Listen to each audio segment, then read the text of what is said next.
தேர்தல் நடத்திட ஒன்றிணைவோம்.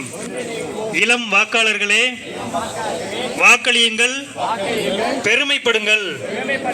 விரலில் வைப்போம் மை, பணம் வாங்காது எங்க கை. எனது இந்தியா, எனது வாக்கு. ஓட்டு வாங்க மாட்டோம் நோட்டு. என் வாக்கு என் உரிமை. என் வாக்கு என் உரிமை.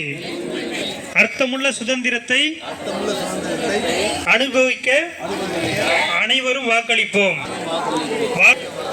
தேர்தல் நாள் 23 ஏப்ரல் 2026. தேர்தல் நாள் 23/4/2026. அமைதியான தேர்தல் ஒன்றிணைவோம், ஒன்றிணைவோம், ஒன்றிணைவோம். அமைதியான தேர்தல் நடத்திட ஒன்றிணைவோம். வாங்க மாட்டோம் நோட்டு. என் வாக்கு என் உரிமை. வாக்களிப்பது நமது கடமை. 100% நேர்மையாக வாக்களிப்போம். வாரீர் வாரீர், வாக்களிக்க வாரீர். மறவாதீர் மறவாதீர்.